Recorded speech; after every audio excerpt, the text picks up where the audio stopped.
Perkenalkan, nama saya Gamaliel Jones Gerardo Hutapea dengan nomor NPM 2231101. Di sini saya akan menjawab dari pertanyaan di atas ini. Jadi, apa yang dimaksud dengan troubleshooting? Troubleshooting itu ialah proses mencari atau memperbaiki masalah yang terjadi pada sistem komputer atau perangkat lunak. Jadi, contohnya itu seperti memeriksa kabel yang terlepas, mengupdate driver, atau menghapus virus.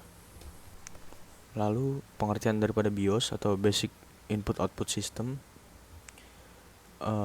BIOS itu adalah program dasar yang ada di motherboard yang digunakan untuk mengatur perangkat keras saat pertama kali komputer dinyalakan. Jadi fungsinya BIOS ini, dia itu akan mengatur perangkat keras pada saat pertama kali komputer dinyalakan. Dia akan memastikan seperti keyboard, monitor, mouse, dan lain-lain itu sudah terplug-in. Lalu di sini ada sistem operasi. Sistem operasi itu adalah perangkat lunak utama yang mengatur semua perangkat lunak lainnya yang ada pada dalam komputer. Gunanya sistem operasi ini untuk mengatur sumber daya, menyediakan antarmuka bagi pengguna atau brainware, dan menjalankan aplikasi. Contoh daripada sistem operasi itu ada Windows, Linux, ada macOS, ada Android, ada iOS. Lalu pertanyaan selanjutnya, untuk gambar nomor 1 itu ada LAN card atau WiFi card. Gunanya itu untuk menghubungkan komputer ke jaringan WiFi. Untuk gambar yang kedua itu ada sound card atau kartu suara. Itu gunanya untuk memproses input dan output audio, menghasilkan suara dari komputer. Lalu pertanyaan selanjutnya, saya akan menjawab pertanyaan berikut. Untuk gambar pertama itu ada slot PCI. Untuk gambar kedua itu ada slot AGP. Untuk gambar yang ketiga itu ada South Bridge. Baik, untuk pertanyaan selanjutnya di nomor 4, saya akan melengkapi informasi-informasi di atas sesuai dengan spesifikasi komputer yang saya gunakan. Jadi pertama, untuk RAM, di sini saya menggunakan merek G-Skill Trident 2 keping. Per kepingnya kapasitasnya 8 GB, jadi total 16 GB dengan tipe DDR4 dengan kecepatan 3600 MHz. Dari prosesor saya menggunakan Intel Core i5 Gen 11, tepatnya 11500. Untuk hard disk saya menggunakan dari merek Seagate dengan kapasitas 1 TB. Untuk LAN card di sini saya menggunakan TP-Link bertipe TLWN722N. Untuk VGA card di sini saya menggunakan merek dari ASRock bertipe RX 6500 XT Phantom Gaming dengan kapasitas 4 GB. Untuk BIOS, di sini BIOS dikarenakan ini motherboard dari merek MSI, di sini BIOS-nya UEFI atau kepanjangannya Unified Extensible Firmware Interface. Lalu untuk sistem operasi yang digunakan, di sini saya menggunakan Windows 10 Pro 64 bit. Untuk software yang terinstall, di sini ada 7 software yang dibutuhkan. Saya akan menjelaskannya langsung dari komputer saya. Baik, di sini saya akan memberikan informasi tentang 7 software yang terinstall di perangkat komputer saya. Jadi di sini yang pertama, saya akan membuka software dari SQLIO. Pertama kita membutuhkan SAM untuk terkoneksi ke servernya. Kita perlu start dari SAM-nya. Lalu kita ketikkan SQLIO.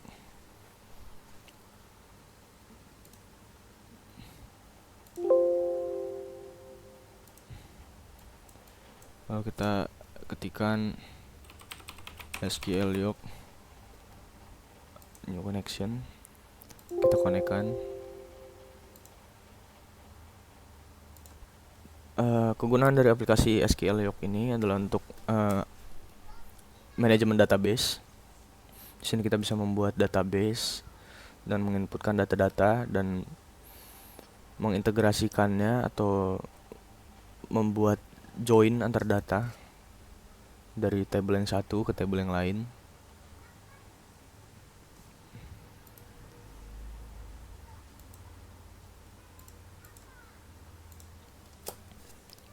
Lalu selanjutnya di sini ada aplikasi Discord.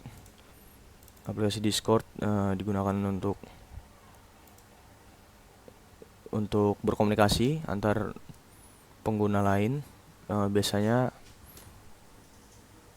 digunakan sebagai alat komunikasi saat bermain game.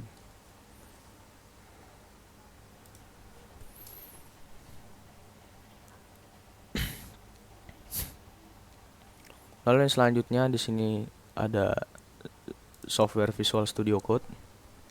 Software ini digunakan untuk mendesain web dengan bahasa HTML. Di sini kita bisa memasukkan codingan dari website yang mau kita buat.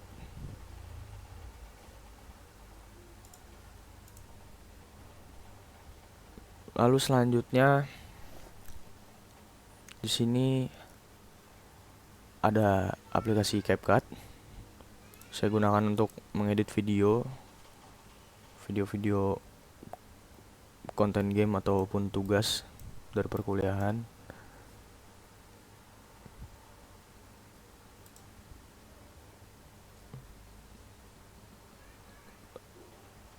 Lalu yang selanjutnya ada browser Google Chrome.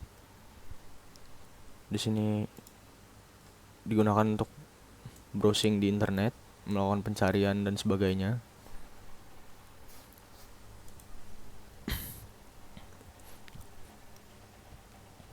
Lalu selanjutnya di sini ada OBS Studio, yang mana saya gunakan untuk merecord layar atau tampilan yang ada dalam komputer saya.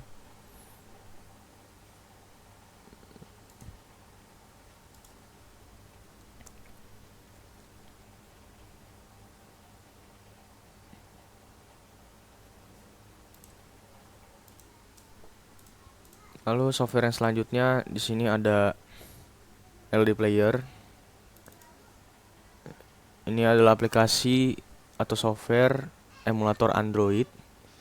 Jadi kita bisa menjalankan aplikasi Android di perangkat komputer kita melalui software LD Player ini.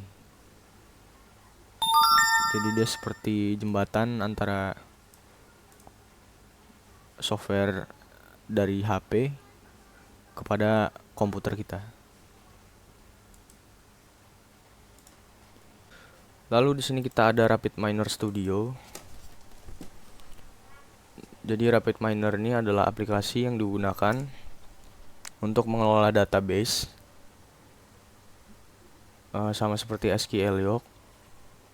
Namun kalau SQLiOC kita menggunakan query dalam pengelolaan database-nya, tapi kalau dalam RapidMiner Studio ini kita menggunakan grafik gambar atau tabel yang kita integrasikan satu sama lain agar kita bisa membangun model database yang ingin kita buat.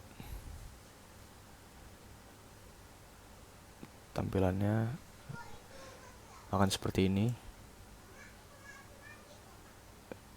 Ini masih loading. Seperti ini.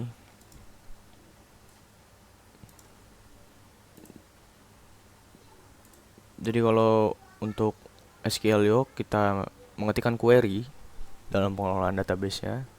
Sedangkan kalau di sini kita cukup drag and drop aja. Ini dataset yang kita mau kelola. Ini ada contoh proses yang sudah saya bangun.